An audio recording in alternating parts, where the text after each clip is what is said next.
What's up, everybody? Welcome to Gray Rabbit Finance. I'm your host, Tyler, and today I'm going to be updating the Ichimoku Technical Analysis for the S&P 500 for the month of October. Let's hop in.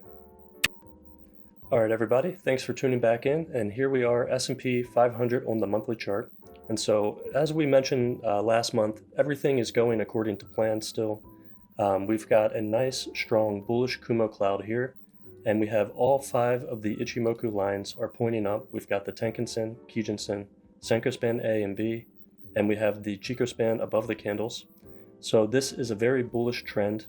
You can see we had this nice flat base here on the cloud, which shows that we have a strong structure.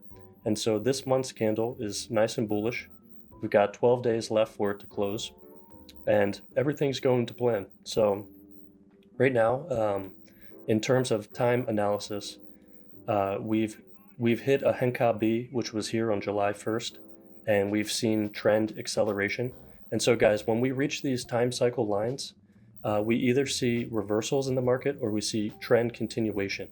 This is an Ichimoku theory called Henka B, and it's very important because from these points, we can get a feel for what the market's going to be doing over the next time period.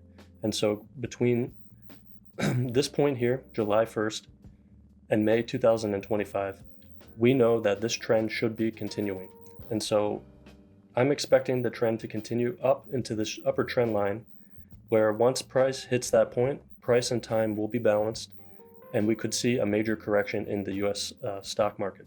So my thesis right now is a major correction between now and May 2025 in the S&P 500 and equities markets. And that's based on these time cycles. And so let's take a look real quick at the weekly chart for some more detail here. And so you can see that as we were on wave 5 on the monthly chart, we're also on wave 5 right now on the weekly chart. And so our next target is going to be $6,078. And then our next upper target is going to be $6,429. So keep that in mind, guys. Let's see what else. Am I missing anything? Nope. So nice bullish Kumo cloud here on the weekly. Again, all 5 lines are pointing up. This is a trending market. We have the Chikou span above the candles. But as this cloud starts to thicken out, it can be a sign of the end of the trend and that there will be more volatility to follow. And so again, once we hit this upper trend line between now and May 2025, I'm expecting a very aggressive correction in these equities markets. And one more thing, just to look on the daily chart, you can also see that we're on a wave 5 and all 5 lines are not pointing up here. Actually, we have Senko span B flattening out. So we could see some consolidation over the next days. We got to wait for this wave 5 to finish.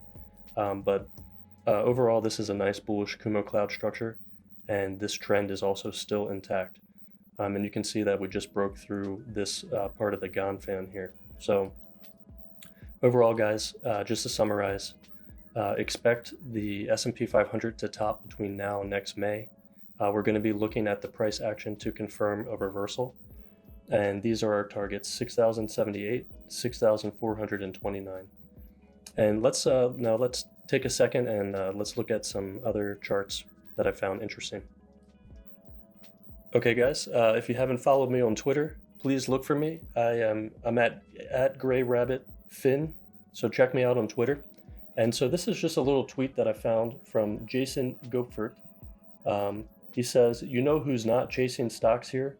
Insiders. Corporate executives among S&P 500 firms have some of the least open market purchases in 13 years. So this is something to keep in mind.